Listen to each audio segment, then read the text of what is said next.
Hermanos amados, gracia y paz. El Señor ha sido bueno con nosotros, que nos ha dado la oportunidad de poder reunirnos nuevamente ante su presencia, en comunión, como quiere que estemos el Señor. El Espíritu Santo está trabajando para que estemos en comunión, para que estemos orando en comunión, para que estemos escudriñando su palabra en comunión, que estemos participando del pan del Señor, que estemos ayudándonos en comunión, hermanos. Entonces le damos gracias al Señor. Esta es nuestra primera reunión del año, calendario gregoriano, calendario bíblico es en marzo, y en esta primera reunión del año vamos a colocar en el corazón de los hermanos algo que hemos estado colocando durante todo este tiempo, y es el engrandecimiento de Jesucristo en nuestros corazones. Cuando estudiamos la epístola a los Colosenses, mostramos nosotros cómo Pablo en su epístola primero engrandece a Jesucristo, y dimos un compartir de Colosenses 1:15 en adelante que se llamó la supremacía de Jesucristo. Empezó a mostrar cuán glorioso, cuán alto, cuán preeminente es Jesucristo, y eso se lo colocó en el corazón de la iglesia en Colosas. Después de que la iglesia conociera cuán glorioso es el Señor, ahí empezó a hablar de el producto de la obra de Jesucristo en nuestras vidas. Luego habló de aspectos doctrinales, como que estamos muertos con Él, como que resucitamos con Él, como que fuimos sepultados con Él, como que fuimos bautizados con Él, como que fuimos circuncidados en su muerte. ¿Recuerda? Y luego, después de colocar el aspecto, después de engrandecer a Cristo, colocar el aspecto doctrinal, ahora después pasa al aspecto práctico. ¿Y cuál es el aspecto práctico? La preeminencia de Cristo en el hogar. Esposos, amad a vuestras mujeres, mujeres sujetes a los esposos, luego los hijos obedientes a los padres. Luego pasó al aspecto práctico, ¿de quién? Del aspecto laboral. Amos, cómo tienen que comportarse con sus empleados, cómo tienen que comportarse con sus amos. ¿Listo? Entonces, lo primero que se hace es que se coloca a Jesucristo en el corazón. La grandeza de Jesucristo, cuán glorioso es Jesucristo. Y sobre eso, entonces, Dios va empezando a llevarnos a vivir aspectos prácticos. Entonces, lo que vamos a hacer hoy es, vamos a colocar a Jesucristo en el corazón engrandecido y conocer la voluntad de Dios para nuestras vidas, un aspecto que vamos a considerar en el día de hoy, y ese aspecto nos va a ayudar a desarrollar nuestra vida cristiana cada vez más. Efesios 5:17. Vamos a leer más que todo la epístola a los Efesios. ¿Listo? Cuando nosotros miramos la epístola a los Efesios, ¿cuál es el tema de la epístola a los Efesios? Sin lugar a duda es la iglesia, el cuerpo de Cristo, que gentiles y judíos a través de la fe iban a formar un único cuerpo, que era un nuevo ente. Voy a utilizar ese término ente porque no encuentro otra manera de utilizarlo, un nuevo ente que iba a surgir de la muerte de Jesucristo, y los judíos por la fe y los gentiles por la fe iban a unirse en un solo cuerpo en el cual Jesucristo es la cabeza. ¿Listo? Y la iglesia muestra a Efesios que es la que va a llevar a cabo el propósito de Dios en la tierra, no los inconversos. Un inconverso no conocerá la voluntad de su Señor, porque la voluntad de nuestro Señor se revela en su palabra y se conoce a través del Espíritu Santo, se practica. Un inconverso podrá leer la Biblia, pero nunca entenderá qué es lo que quiere su Señor. ¿Listo? Entonces los únicos que van a cumplir el propósito de Dios en la tierra es ¿quién? En la iglesia. Y de eso habla la epístola a los Efesios. Y en ese aspecto vamos a leer Efesios 5, versículo 17. Por tanto, no seáis insensatos, sino entendidos de cuál sea la voluntad del Señor. Antes de ser de Cristo, nosotros no teníamos idea que Dios tenía una voluntad. Lo único que conocíamos nosotros era nuestra propia voluntad. Y siempre vivimos para satisfacer nuestra propia voluntad y hacer nuestros propios deseos. Cuando el Señor Jesucristo nos salva, nos pone en su Hijo y nos revela su palabra, empezamos a entender que ya nosotros no vivimos para satisfacer y cumplir nuestra voluntad, sino que debemos vivir para cumplir la voluntad de alguien más. ¿Quién es ese alguien más? Dios. Y no sabíamos que Dios tenía una voluntad, ahora conocemos que Dios tiene una voluntad. ¿Listo? Y entonces el creyente, en la medida que se va acercando a la palabra, va empezando a percibir cuál es la voluntad de Dios. Cuando hablamos de la voluntad, estamos hablando de lo que Dios quiere, de lo que Dios desea. ¿Listo?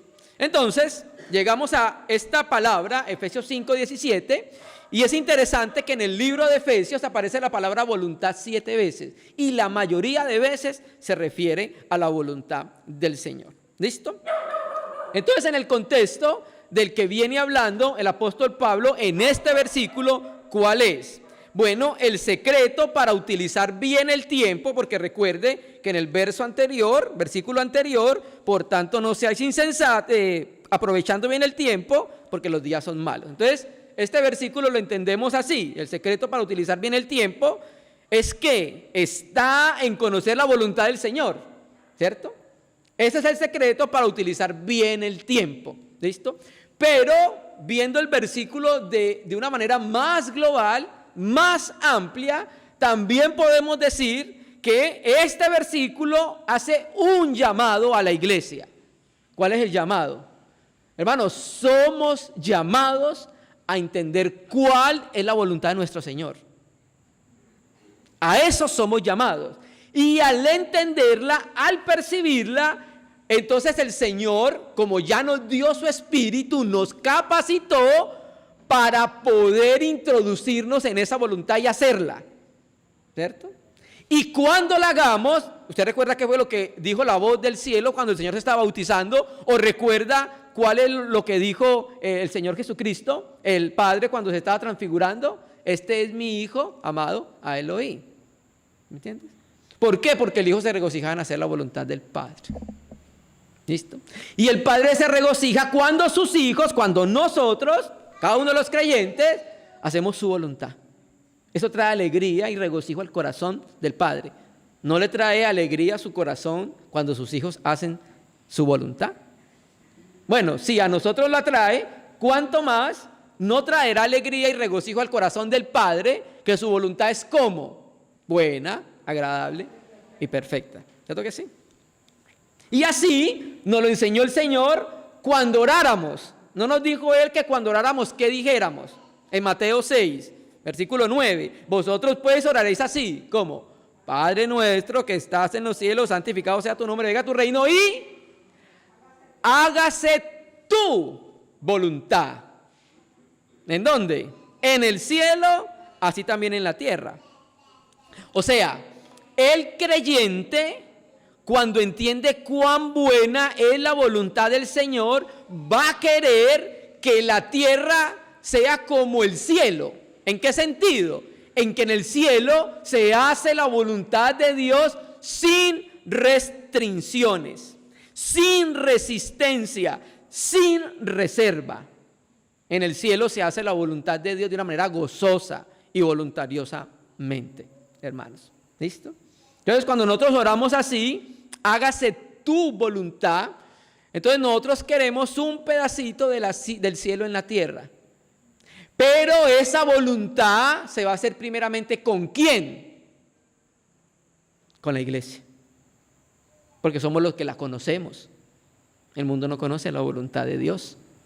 Lo conoce somos nosotros, los que hemos nacido de nuevo. Y tenemos su palabra como autoridad.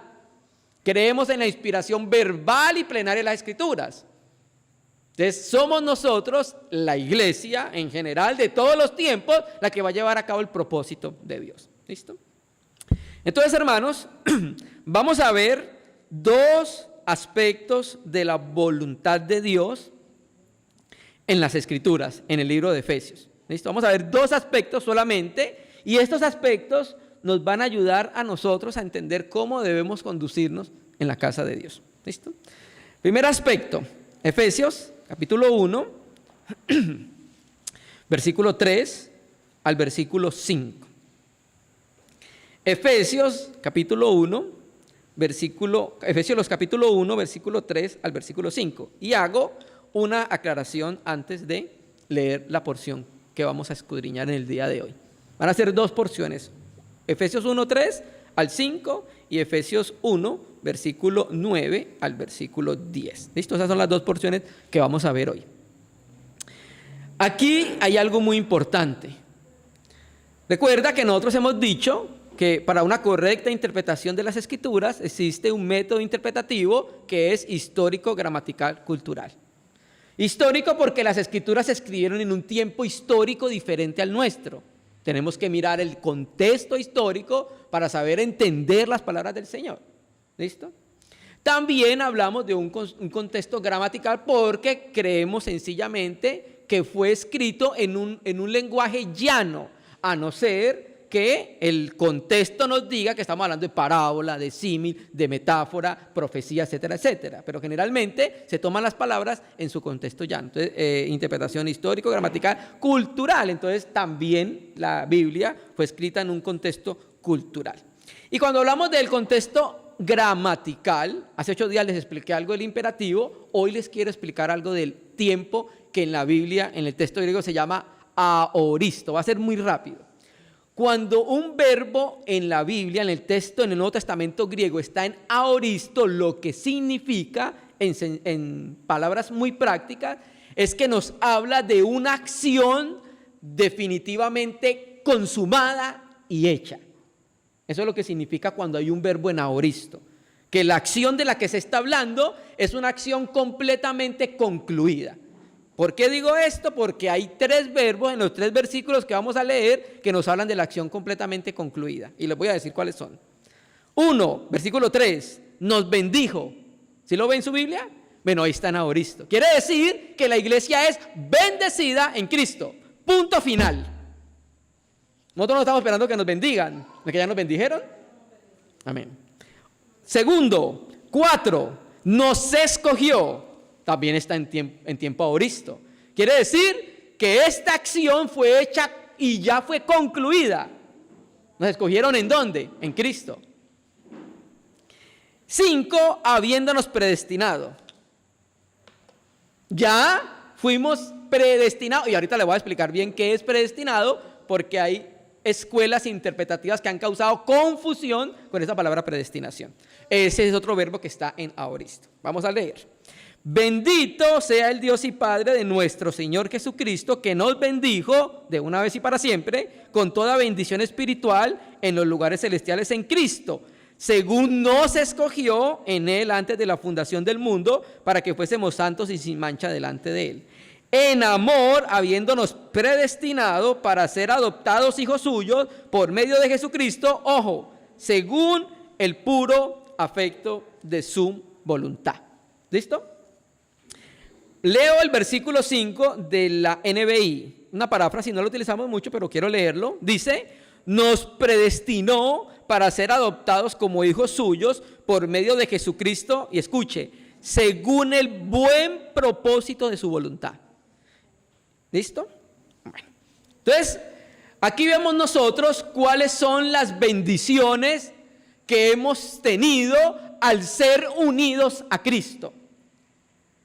Y esto que estamos leyendo acá habla de la obra de Dios que no comenzó en la tierra, no comenzó en este tiempo, no comenzó ni siquiera en la creación. La obra de Dios comenzó antes de crear todas las cosas, porque el Señor nos escogió antes de que todo fuera creado. ¿Listo? Entonces, hermano, quiero hacer énfasis en un aspecto, primer aspecto, de la voluntad del Señor. ¿Listo? ¿Y cuál es el primer aspecto de la voluntad del Señor? ¿Listo? Vamos a leerlo nuevamente. Voy a leer el versículo 5 de la traducción que tiene Samuel Pérez Millo en su interlineal de Efesios. Que nos predestinó, y escuche bien esta palabra, para filiación adoptiva. Reina Valera 60, como dice, adopción para adoptados hijos, que nos predestinó para filiación adoptiva por Jesucristo, para Él, según el beneplácito de su voluntad. Ese es el primer aspecto de la voluntad de Dios. ¿Cuál es este primer aspecto de la voluntad de Dios? Fuimos predestinados para ser adoptados hijos suyos. Lo traduzco con una mejor traducción. Fuimos predestinados para filiación. Y ya le voy a explicar qué significa esa palabra filiación. Cuando nosotros entendamos para qué fuimos predestinados, para filiación, esto va a cambiar un poco nuestra manera de vivir cristiana. Y nos va a ayudar a entrar a la voluntad de su Señor. ¿Qué vemos nosotros acá? Pablo nos está revelando que Dios, que es una persona, hermano, pero Dios no tiene carne y huesos. Cuando estamos hablando de persona, no estamos hablando solamente de carne y huesos. Hay persona, ¿qué es una persona? Bueno, sencillamente es un ser que tiene autoconocimiento de sí mismo y se reconoce así como un yo. Pongo un ejemplo, Gabriel. Gabriel, ¿cómo dice? Cuando le preguntan, yo, Gabriel, he sido enviado cuando es enviado a María. Él es una persona angelical porque se reconoce con autoconciencia de sí mismo. ¿Listo? Nosotros, los seres humanos, ¿cierto? Y Dios, porque Dios se presenta como yo. Él tiene conocimiento de sí mismo. ¿Listo? Entonces, aquí Pablo nos presenta a Dios como una persona, un ser divino, que tiene una voluntad. ¿Sí me entiendes? Tiene una voluntad. Y basado en esa voluntad, determinó un plan. ¿Listo? O sea que el plan va de acuerdo a ¿qué? Su voluntad. ¿Listo? Dios tenía un propósito. Y en ese propósito deseaba hacer algo con nosotros. ¿Por qué cree entonces que aparecen estos tres verbos acá? Nos escogió, nos bendijo y nos predestinó. ¿Eso era para qué? Para cumplir lo que deseaba hacer con nosotros. ¿Con quién? Con la iglesia. ¿Listo? Entonces dice acá el texto de la Biblia, voy a basarme sobre la traducción de Samuel Pérez Millo, nos predestinó para filiación adoptiva. ¿Listo? Bueno, primero vamos a entender la palabra predestinar. Y quiero decirles que la palabra predestinar no significa elegir.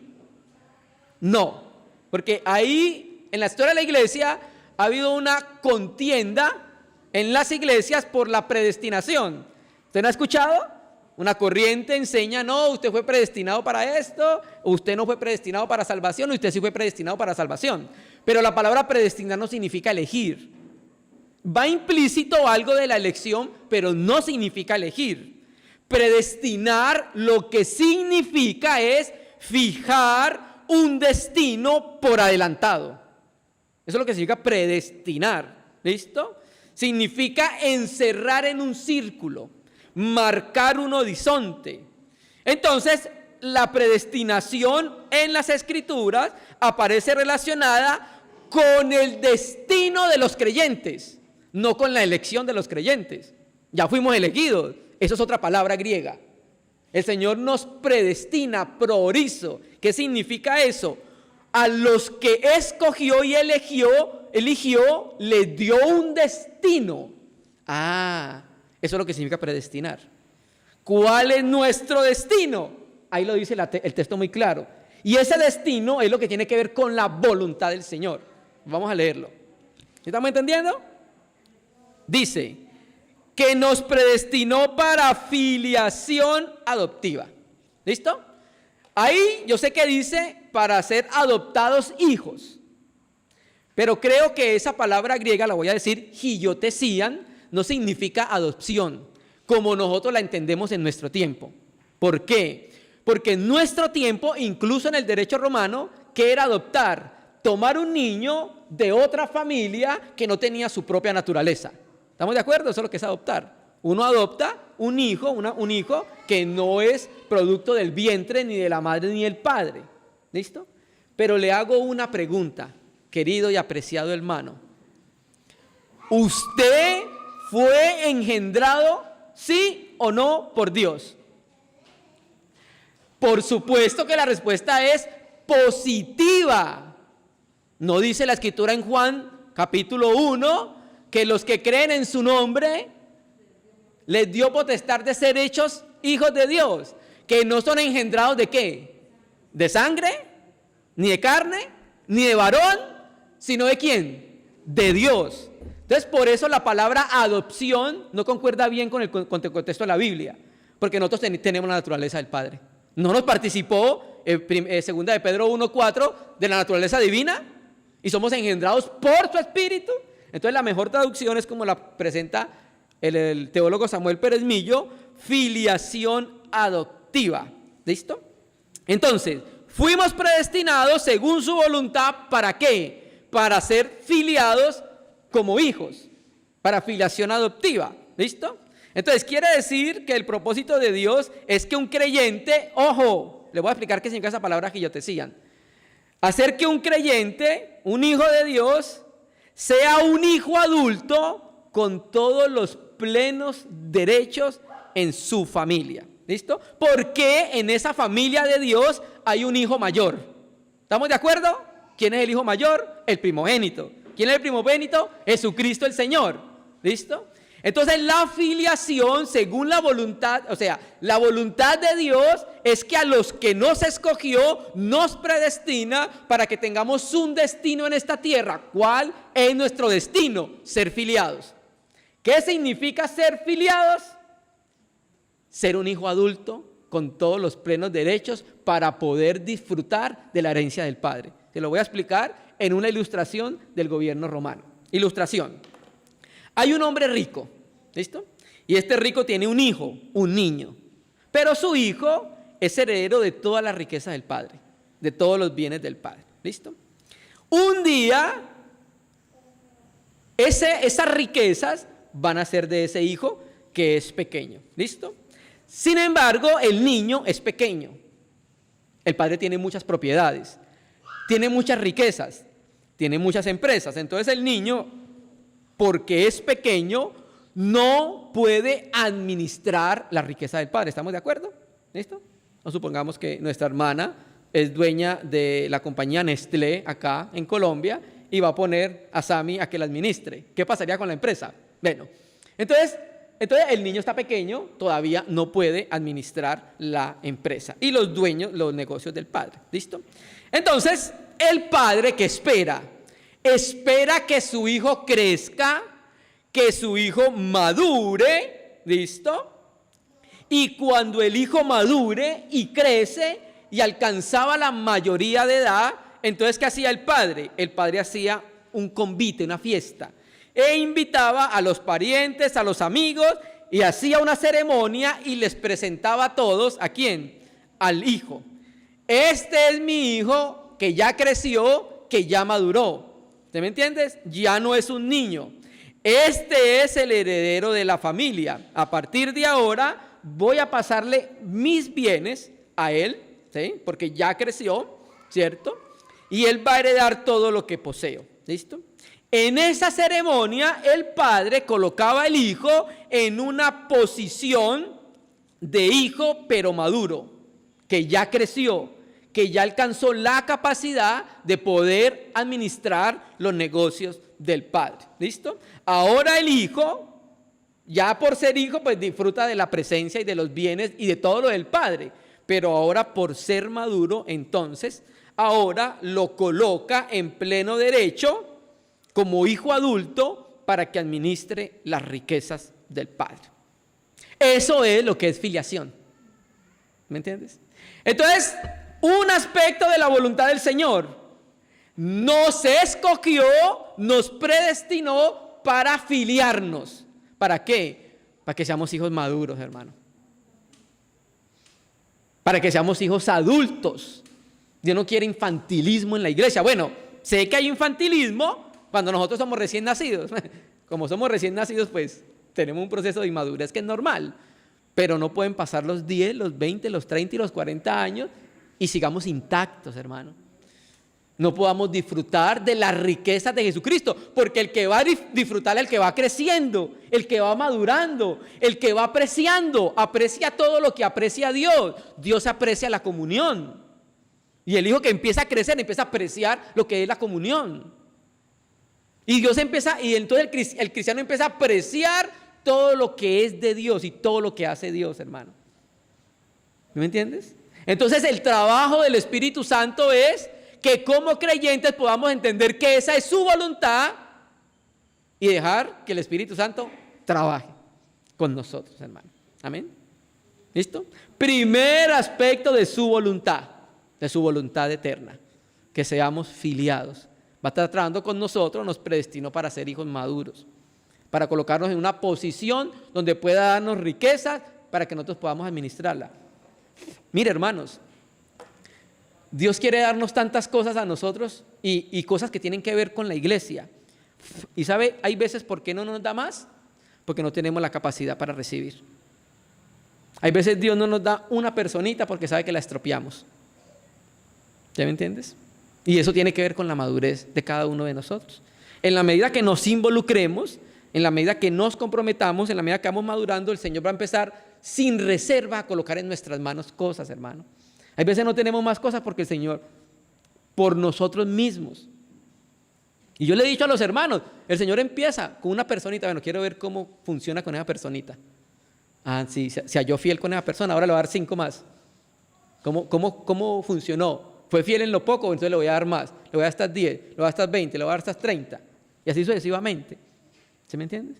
Entonces nosotros muchas veces no tenemos más en nuestras manos, es por nosotros mismos. El Padre quiere darnos muchas cosas, nos ha dado todas las cosas, pero para que administremos en este tiempo, porque ¿qué en otro tiempo vamos a administrar nosotros si no en esta vida? Lo que viene en la era venidera es producto de lo que hicimos acá, hermanos. No nos confundamos. Lo que viene en la eternidad es producto de lo que vivimos acá. Y así va a ser nuestra posición. ¿Listo? Primer aspecto de la voluntad de Dios, claramente entonces, dice predestinados para filiación. Entonces, ya sabemos, un aspecto de la voluntad del Señor. ¿Listo? Segundo aspecto de la voluntad del Señor, Efesios capítulo 1, versículo 9.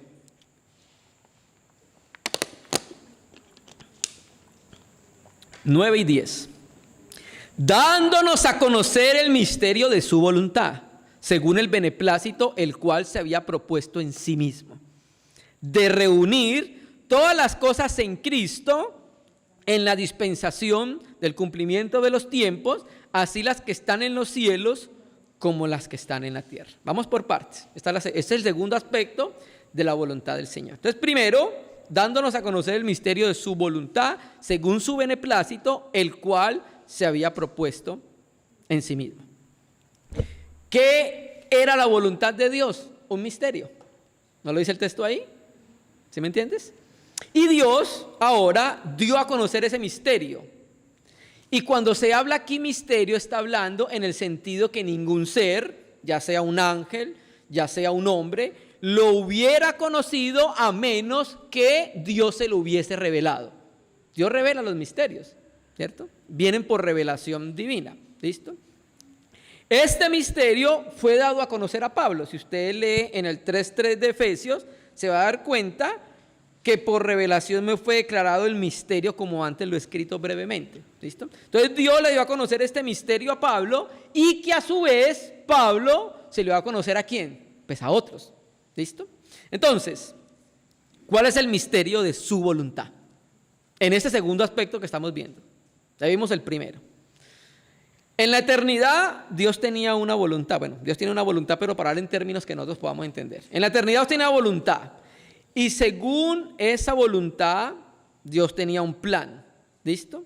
Y basado en ese plan eterno, Él empezó a trabajar. La eterna voluntad de Dios significa que desde la eternidad ya Dios tenía una voluntad y deseaba revelar esa voluntad, ¿listo? La reveló a través de los apóstoles, a través del apóstol Pablo. ¿Cuál es esa voluntad? ¿Cuál era ese misterio que estaba escondido? Que tiene que ver con su voluntad. Versículo 10, míralo, ahí está. De reunir todas las cosas en Cristo, en la dispensación del cumplimiento de los tiempos, así las que están en los cielos como las que están en la tierra. Leo de la versión, otra versión Bover Cantera, Efesios 1, versículo 10. Acá dice, Efesios 1, 10, dice, en orden a su realización en la plenitud de los tiempos, y escuche cómo traduce esta traducción, de recapitular en Cristo todas las cosas, las de los cielos y las de la tierra. Leo otra versión, Reina y Valera 2006, Efesios 1, versículo 10. Acá vamos entendiendo un poco esa palabra en reunir. 1.10 de Efesios de Biblia Reina y Valera actualizada. A manera de plan para el cumplimiento de los tiempos, que en Cristo sean reunidas bajo una cabeza todas las cosas, tanto las que están en los cielos como las que están en la tierra. ¿Listo? Entonces, la dispensación del cumplimiento de los tiempos. ¿Listo? ¿Qué significa esto, hermano? Mire, Dios trabaja por tiempos. ¿Listo? Hay una unidad de tiempo. ¿Recuerda lo que dice Gálatas? Que cuando vino el cumplimiento del tiempo, ¿qué hizo? Envió a su Hijo al mundo. ¿Listo? Hay un determinado tiempo que Dios tiene para hacer las cosas. ¿Listo? Y cuando vio que ya era el cumplimiento en los tiempos del gobierno romano bajo la ley, Dios envió a su Hijo a la tierra. ¿Listo? Y ahora estamos viendo acá que hay un tiempo de reunir todas las cosas en Cristo. Y aquí aparece tiempos en plural. ¿Sí lo ven? La dispensación del cumplimiento de los tiempos. Entonces aquí los tiempos son tratados como épocas. ¿Listo? ¿Qué quiere Dios con los tiempos? ¿Para qué existen los tiempos? Los tiempos existen para que rindan fruto para Dios. Y en cada tiempo Dios va a hacer el trabajo que tiene que ver con su voluntad, reunir todas las cosas en Cristo Jesús. ¿Listo? Naturalmente esto tendrá una plenitud, un completamiento. Y eso lo explica 1 Corintios 15. Cuando dice que cuando el Hijo haya puesto todo por escabel de sus pies, entonces le entregará el reino al Padre. ¿Listo? Entonces aquí estamos viendo el corazón del propósito eterno de Dios. Y esa palabra corazón está en la palabra reunir. Voy a decir la palabra griega para que sepan cuál es. Anakefalaiosaste. Así dice la palabra griega. Y esa palabra anakefalaiosaste viene de la preposición ana, arriba o de nuevo, y la palabra griega kefalé, que viene de cabeza, encéfalo. ¿Listo? Entonces, el propósito de Dios tiene mucho que ver con esta palabrita, hermanos. De que el Padre va a reunir y encabezar todas las cosas, ¿en quién? En su Hijo Jesucristo. ¿Ya me entiendes?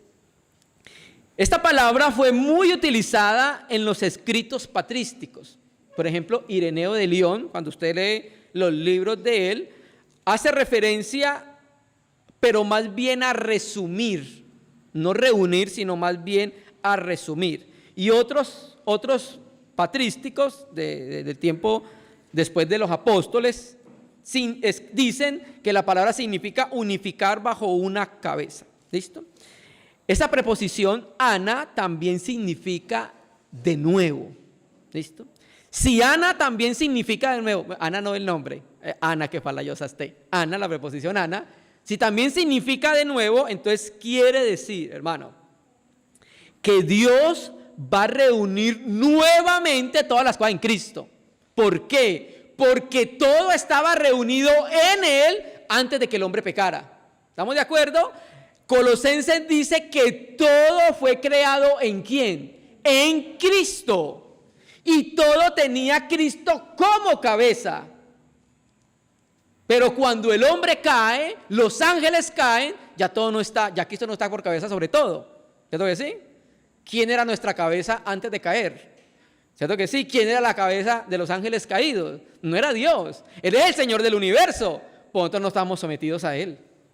¿Sí me entiendes? Entonces, todas las cosas antes de que el hombre pecara y los seres angelicales, espirituales pecaran, todo estaba reunido en Cristo y lo tenía Él como cabeza.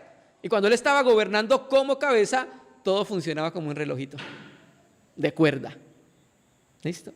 Entonces, como todo el hombre pecó, la raza humana cayó en muerte, los seres espirituales angelicales pecaron, la muerte entró en el mundo. Entonces ahora Dios está trabajando en volver a reunir y colocar todas las cabezas, a todo, y colocar a Cristo como cabeza sobre todas las cosas. ¿Estamos de acuerdo? Y ese trabajo de colocar a Cristo como cabeza sobre todas las cosas, ¿empieza con quién? Con la iglesia, hermanos. Somos los primeros que somos encabezados. ¿No? No somos, Pablo utiliza la metáfora del cuerpo para que entendamos nuestra relación con Cristo. Que nosotros somos miembros de ese cuerpo, y de ese cuerpo, ¿quién es la cabeza? Pues el Señor. El Señor es la cabeza, la que dirige el cuerpo. Todo esto viene ¿por qué? Por mi cabeza. Hay una enfermedad, ¿cierto?, que no hace lo que dice la cabeza. Es un problema que tiene la iglesia, ¿no? Pero lo normal es que los miembros se muevan de acuerdo a la dirección de la cabeza. ¿Listo?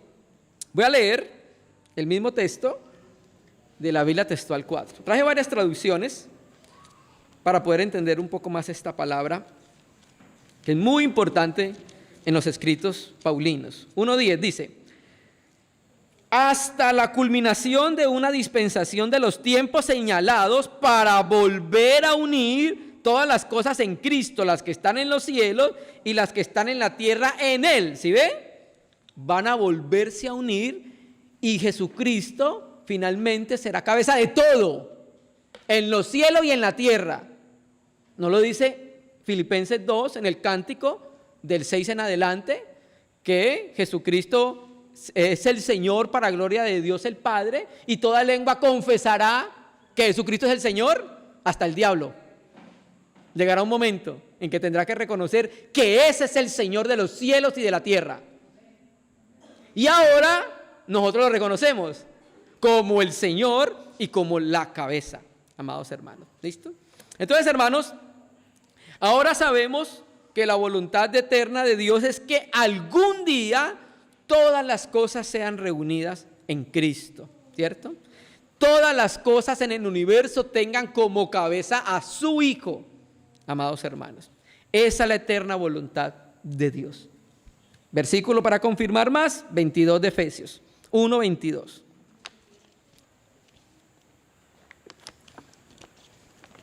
Efesios 1:22. Y sometió todas las cosas bajo sus pies, ojo, y lo dio por cabeza sobre todas las cosas a la iglesia. ¿Listo? Entonces, Cristo es la cabeza en sí mismo. ¿Listo? ¿Estamos de acuerdo con eso? Pues completamente. Él tiene toda autoridad, pero le fue dado a la iglesia el ejercer el liderazgo con Cristo. Entonces, Dios quiere encabezar todas las cosas con Cristo. Las cosas están dispersas por causa del pecado, amados hermanos. Las cosas están fuera de lugar cuando no tienen a Cristo como su cabeza, hermanos. ¿Listo? Cuando no están a los pies del Señor y cuando no están bajo la autoridad del Señor. ¿Quiere evidenciar que esto es cierto? Mire nuestra tierra. ¿Qué le pasa al mundo? Porque no está fuera del lugar donde debe estar, en Jesucristo. ¿Sí me entiendes? ¿Y es por qué? Porque el mundo no conoce la voluntad del Señor, hermanos. ¿Amén? Entonces, cuando hablamos de reunir todas las cosas en Cristo, para que eso sea cumplido, Dios va a utilizar un medio para hacer eso, y la iglesia. Y la iglesia misma, la iglesia gloriosa, el cuerpo de Cristo, la plenitud de aquel que lo llena en todo, es la primera que debe ser encabezada por el Señor. Somos los primeros en ser gobernados, dirigidos por nuestro Señor Jesucristo, hermanos. Y cuando todo esto acontezca, entonces ahora después el universo será reunido a Cristo, hermano. Un día todo el universo será reunido en Cristo, hermano. ¿Y cuándo va a ocurrir eso? Giotesían. Cuando los hijos de Dios lleguemos a la madurez, hermano. Cuando Él obtenga una iglesia sin manchas y cuando tenga una iglesia sin arrugas. La mancha habla del pecado y la arruga habla del tiempo que pasa fuera del Señor, hermano. ¿Listo? Entonces, hermano, vamos entendiendo la importancia de la iglesia para el cumplimiento de la voluntad eterna del Señor, hermano. ¿Listo? Aquí dice, por medio de la iglesia. Entonces, la voluntad de Dios va a llevarse a cabo por medio de ¿quién? De la iglesia, hermanos. Terminando, mire lo que dice Colosenses, otra de las epístolas en prisión, que ya las estudiamos, Colosenses 1, versículo 18, Colosenses 1, versículo 18. Entonces, ¿qué hace la anakefalaiosaste? ¿Qué hace? Bueno, pone en marcha un proceso que va a permitir y va a colocar a Jesucristo como soberano de todas las cosas. Reunir, recapitular, encabezar. Colosenses 1:18, y Él es la cabeza del cuerpo que es la iglesia, Él que es el principio, el primogénito entre los muertos, ojo, para que todo tenga ¿qué? La preeminencia. Ya estudiamos qué era la preeminencia. Significa primero en todo, ser primero, ser preeminente, poseyendo el primer lugar. ¿Listo? Entonces, Dios nos está mostrando que para la iglesia el que debe ser preeminente es ¿quién? Jesucristo el Señor, hermanos. ¿Listo? Entonces, hermano, vamos entendiendo estos dos aspectos de la voluntad del Señor. Uno, nos escogió según su voluntad, predestinó, nos marcó un destino. ¿Y cuál es nuestro destino? Ser hijos adultos, maduros, para disfrutar de las riquezas del Padre. Dos, segundo aspecto de su voluntad. Él va a reunir, el misterio de su voluntad que estaba oculto es reunir todas las cosas en Cristo, colocar a Cristo como cabeza sobre todas las cosas. Y Colosenses 1:18 y 3:11, que dice Cristo lo es todo y en todos, ¿qué nos ayuda? Nos ayuda a entender más este significado de reunir todas las cosas en Cristo, amados hermanos. Amén. Bueno, ¿cuál es la aplicación práctica de esto que compartimos en el día de hoy? Cuando Jesucristo es exaltado, cuando Jesucristo es glorificado, cuando cada uno de nosotros engrandece a Jesucristo en el corazón, empezamos a darle el primer lugar a Él, la preeminencia a Él, ¿cierto? Empezamos a vivir como si tuviéramos una cabeza, que no somos nuestros propios amos, que debemos rendir toda nuestra vida a alguien más. Cuando empezamos a entender este aspecto de la voluntad del Señor, entonces Jesucristo empieza a ser exaltado y empieza a tener el primer lugar ¿en dónde? En nuestras vidas, en nuestro tiempo. Jesucristo tiene la preeminencia en nuestras vidas. ¿Él tiene el primer lugar en nuestro tiempo o lo tiene la novela de las 7? Cuando empezamos a conocer a Jesucristo como el preeminente, Él llega a ser el primero en todos los aspectos de nuestra vida. ¿En el dinero? ¿Tiene preeminencia en nuestro dinero o hasta ahí no puede llegar? ¿Listo? ¿Tiene preeminencia en lo que hacemos? ¿Está gobernada nuestras acciones por nuestra cabeza? Empieza a tener preeminencia en lo que pensamos, en lo que hablamos y en lo que hacemos, hermanos. ¿Qué está en juego? Devolverle al Señor Jesucristo su lugar de supremacía como el centro de nuestra vida. ¿Listo? Cuando entendemos la voluntad del Señor a través de su palabra, entonces la Biblia habla de que el que conoce la voluntad de su Señor es entendido y tiene sabiduría espiritual. ¿Cuál es la voluntad del Señor? Lea su palabra y se va a dar cuenta que Él quiere que los hombres sean salvos. ¿No quiere Él eso? Que los hombres sean salvos. Quieren que los hombres que salven sean llenos del Espíritu Santo. Que los hombres que salvó sean santificados, ¿cierto? Que los hombres que salvó y las mujeres que salvó sean agradecidos al Señor. Entonces, hermano, al escuchar la palabra del Señor que habla acerca de estos dos aspectos de su voluntad, ¿cómo puedo cooperar para que esto se lleve a cabo?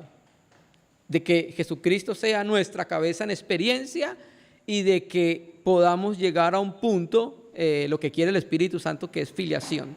¿Cómo podemos nosotros como cristianos cooperar con esto? Siendo dóciles al trabajo del Espíritu Santo, no rechazando lo que el Espíritu Santo está haciendo. Ojo, y hablo de docilidad no solamente a través del sentir interior, porque el carácter nuestro va siendo transformado en la medida que Él va trabajando en nosotros y nos vamos volviendo interiormente dócil. Pero la única manera, o sea, Dios no trabaja solamente a través de ese medio. Hay otro medio por el cual Dios trabaja, ¿y cuál es? La iglesia. A través de la iglesia. Y la iglesia también posee medios necesarios para mirar nuestra docilidad. ¿Dónde nos vamos a dar cuenta de eso? En la casa del Señor, hermanos. Entonces, la aplicación, hermano, es: ¿somos más dóciles a la voz del Espíritu Santo para cumplir su voluntad eterna? Hermano, pero yo no puedo hacer eso lo puede hacer Dios. Lo que es imposible para el hombre es posible para Dios, pero Dios lo puede hacer. ¿Para qué cree que le dio el Espíritu Santo? No está dibujado ahí, es una persona que nos va a ayudar a ser dóciles para introducirnos en lo que Él quiere, en su voluntad, que seamos hijos filiados y que podamos ser encabezados por Jesucristo. Va a reunir todas las cosas, va a encabezar todas las cosas, pero primero empieza con la iglesia. ¿Cómo respondemos nosotros a su palabra?